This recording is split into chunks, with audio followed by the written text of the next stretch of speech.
ఇక దానం కడియం ఇద్దరు బీఆర్ఎస్ పార్టీనే 10 మందికి క్లీన్ చిట్ ఇచ్చిన స్పీకర్ గడ్డం ప్రసాదరావు ప్రజాస్వామ్య చరిత్రలో చీకటి రోజని కేటీఆర్ అన్నారు. నాపై బీఆర్ఎస్ పార్టీ ఫిర్యాదు చేయలేదని దానం నాగేందర్ అయితే తెలియచేశారు. మరి ఎమ్మెల్యేల అనర్హత పిటిషన్లకు సంబంధించి స్పీకర్ గడ్డం ప్రసాద్ కుమార్ కీలక తీర్పును వెలువరించారు. శాసనసభ్యులు దానం నాగేందర్ కడియం శ్రీహరిపై అనర్హత పిటిషన్లు ఏవైతే ఉన్నాయో వాటిని డిస్మిస్ చేశారో ఆ ఇద్దరు పార్టీ మారినట్లుగా ఆధారాలు లేవని తీర్పులో పేర్కొన్నారు. ఇదే అంశంపై గురువారం దేశ సర్వోన్నత న్యాయస్థానం సుప్రీంకోర్టులో విచారణ ఉండడంతో సభాపతి ఒకరోజు ముందే నిర్ణయాన్ని వెల్లడించారు. దీంతో ఇప్పటివరకు పార్టీ ఫిరాయింపులు ఆరోపణలు ఎదుర్కొంటున్న 10 మందికి స్పీకర్ క్లీన్ చిట్ ఇచ్చారు. అనర్హత పిటిషన్పై స్పందించిన దానం నాగేందర్ తనపై వచ్చిన అనర్హత పిటిషన్ స్పీకర్ డిస్మిస్ చేసిన అనంతరం దానం నాగేందర్ స్పందించారు. బీజేపీ బీఆర్ఎస్ కేటీఆర్పై ఆయన ఆగ్రహం వ్యక్తం చేశారు. నిన్న జరిగిన బీఆర్ఎస్ ఎల్పీ భేటీకి తనను ఎందుకు పిలవలేదని ప్రశ్నించారు. ముఖ్యమంత్రి కాలేదని, కేసీఆర్కు ఇబ్బంది లేదని ఆయన వివరించారు. సీఎం పదవి పోయిందని కేటీఆర్కు చాలా ఇబ్బంది ఉందన్నారు. తనపై బీజేపీ ఎందుకు ఫిర్యాదు చేసిందని దానం నాగేందర్ ప్రశ్నించారు. బీఆర్ఎస్ బీజేపీ ఒక్కటే అని ఆయన ఎద్దేవా చేశారు. ఎంపీగా ఓడిపోవడానికి కారణం బీజేపీ బీఆర్ఎస్ అపవిత్ర కలయికని అన్నారు. తాను ఎంపీగా గెలిచి ఉంటే ఈ పంచాయతీ ఉండేది కాదన్నారు. తాను ఎక్కడా సభ్యత్వం తీసుకోలేదన్న ఆయన శాసనసభలోనూ ఎక్కడా కూడా విప్ జారీ కాలేదన్నారు. బీఆర్ఎస్కు వ్యతిరేకంగా ఎక్కడా పని చేయలేదని మరి దానం నాగేందర్ అయితే వివరించారు. ఇక స్పీకర్ తీర్పును స్వాగతిస్తున్నానన్నారు. బీఆర్ఎస్ ఎమ్మెల్యే వేసిన అనర్హత పిటిషన్ చట్టబద్ధం కాదని భావిస్తున్నట్లు ఎమ్మెల్యే కడియం శ్రీహరి తెలిపారు. పార్టీ ఫిరాయించినట్లు ఆరోపణలు ఎదుర్కొంటున్న ఎమ్మెల్యేలపై కేసీఆర్ ఎందుకు పిటిషన్ వెయ్యలేదని ప్రశ్నించారు. గులాబీ పార్టీ అధికారంలో ఉన్నప్పుడు ఇతర పార్టీల నేతలు ఎంతమందిని చేర్చుకున్నారో చెప్పాలి అని చెప్పి తెలియజేశారు. మరి గతంలో చేసింది తప్పని భావించి తెలంగాణ ప్రజలకు కేసీఆర్ క్షమాపణలు చెబితే పదవికి రాజీనామా చేసి ఉప ఎన్నికలకు వెళ్లేందుకు సిద్ధంగా ఉన్నట్లు స్పష్టం చేశారు. బీఆర్ఎస్ ఎమ్మెల్యేలు తనకు వ్యతిరేకంగా వేసిన పిటిషన్ చట్టబద్ధం కాదని ఆయన వివరించారు. ఇంకోటి కూడా చెప్పారు ఆయన కడియం శ్రీహరి. ఏదైతే ఉందో మరి నేను పార్టీకి ఇప్పటికీ కూడా నేను పార్టీకి నేను అమౌంట్ కడుతున్నాను. పార్టీకి సంబంధించి ఇంతవరకు నా మీద ఎటువంటి చర్యలు తీసుకున్నట్టుగా కూడా లేదు. ఏ రకంగా నేను పార్టీ మారానని బీఆర్ఎస్ చెప్తుంది అని చెప్పి ప్రశ్నించారు. ప్రజాస్వామ్య చరిత్రలో ఇదొకటి చీకటి రోజునైతే బీఆర్ఎస్ పార్టీ అయితే చెప్తుంది. ఎమ్మెల్యేల అనర్హత పిటిషన్లపై స్పీకర్ తీర్పు వెలువరించిన నేపథ్యంలో బీఆర్ఎస్ వర్కింగ్ ప్రెసిడెంట్ కేటీఆర్ సామాజిక మాధ్యమం ఎక్స్ వేదికగా స్పందించారు. పార్టీ ఫిరాయింపుల కేసులో ఎమ్మెల్యేల దానం నాగేందర్, కడియం శ్రీహరికి శాసనసభాపతికి క్లీన్ చిట్ ఇవ్వడంపై ప్రజాస్వామ్యంపై దాడిగా ఆయన అభివర్ణించారు. ఫిరాయింపులను ప్రోత్సహిస్తూ స్పీకర్ తీసుకునే నిర్ణయం ప్రజాస్వామ్య చరిత్రలో చీకటి రోజని కేటీఆర్ ట్వీట్ చేశారు. కేటీఆర్ గారు మరి మీ ఇంటికి మా ఇల్లు ఎంత దూరమో మీ ఇంటి నుంచి మా ఇల్లు కూడా అంతే దూరం అని జనాలు చెప్తున్నారు.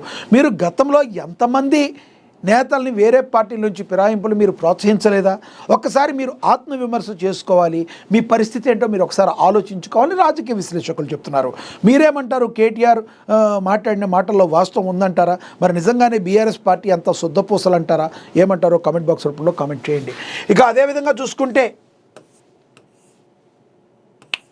నోటీ కాఫీ బ్రేక్ఫాస్ట్లో కొన్నింటికి కోత. హాస్టల్లో ఉండేవారికి వంట గ్యాస్ తిప్పలు. తెలంగాణ హాస్టల్లో వంట గ్యాస్ కష్టాలు మొదలయ్యాయి.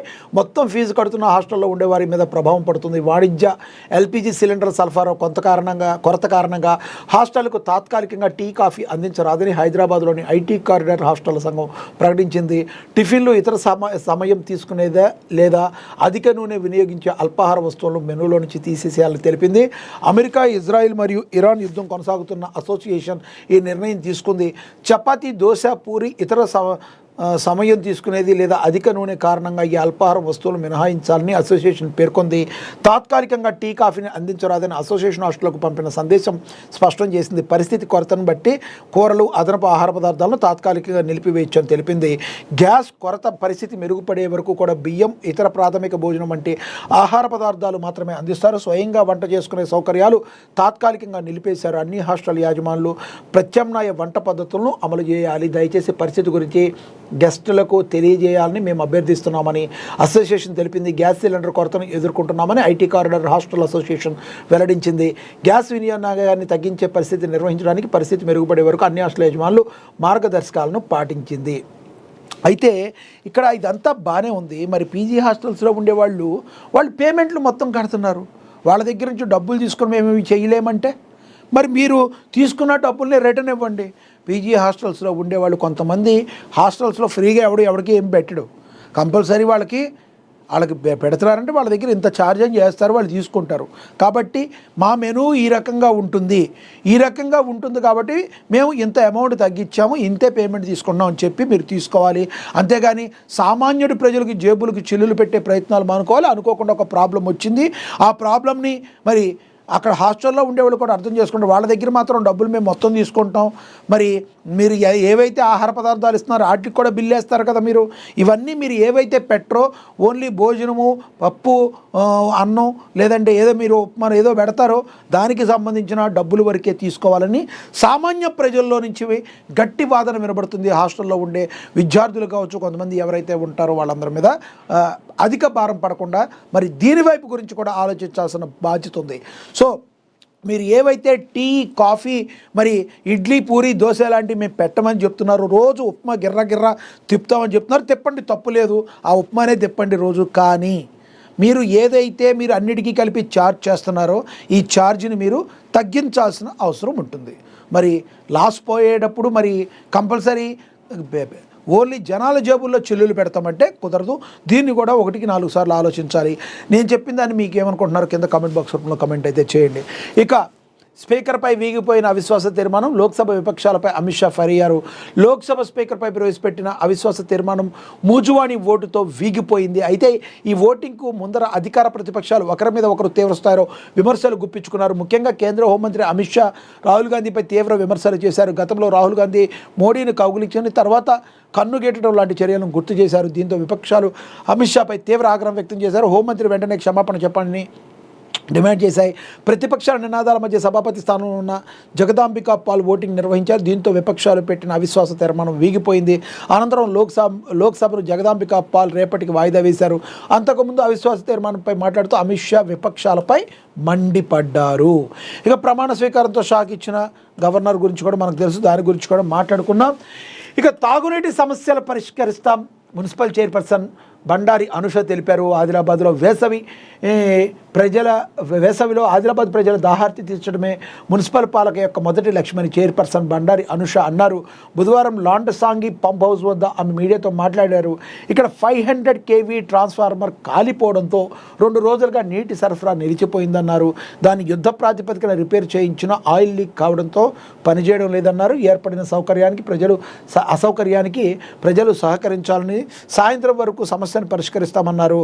ఆదిలాబాద్లో నీటి సమస్య కొత్తగా వచ్చింది కాదని మరి గత కొన్ని సంవత్సరాలుగా ఉందన్నారు. అయినా తన హయాంలో నీటి సమస్య రాకుండా మరి చర్యలు చేపడతామన్నారు. నీటి సమస్య విషయాన్ని జిల్లాలకి వచ్చిన ఇన్ఛార్జి మంత్రి జూపల్లి కృష్ణారావు దృష్టికి తీసుకెళ్లి తగిన నిధుల కోసం వినతి పత్రం ఇచ్చినట్లుగా తెలియజేశారు. ఆదిలాబాద్ ప్రజల యొక్క దాహార్తిని చేర్చడానికి మేము సిద్ధంగా ఉంటాం. ప్రజలు కూడా సమయంలో పాటించి మీకు కావాల్సిన వరకే వాటర్ని నింపుకున్న తర్వాత మరి నల్లాలు బంద్ చేయాలి, వేరే వారికి ఆ ప్రెషర్ అనేది వెళ్తుంది. కాబట్టి మరి మీరు అలాంటి ప్రయత్నం చేయాలని ప్రజలకు కూడా పలు సూచనలు చేశారు.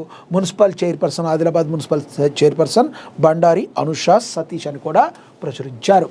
ఇక అదేవిధంగా చూసుకుంటే గ్రామైక్య సంఘాల భవన నిర్మాణానికి భూమి పూజ, మహిళా సంక్షేమానికి అధిక ప్రాధాన్యత తెలంగాణ రాష్ట్ర కార్మిక ఉపాధి శాఖ మంత్రి గడ్డం వివేకానంద తెలియజేశారు అని కూడా ప్రచురించారు. ఇక లబ్ధిదారునికి సీఎంఆర్ఎఫ్ చెక్కులు అందజేశారు ఎమ్మెల్యే పాయం అని కూడా మరి తెలిపారు. ఇక కాంగ్రెస్ ప్రజాప్రభుత్వ రైతుల ప్రభుత్వాన్ని దోమల వాగు నుండి పంట పొలాలకు నీరు విడుదల చేశారు ఎమ్మెల్యే పాయం వెంకటేశ్వర్లను కూడా ప్రచురించారు.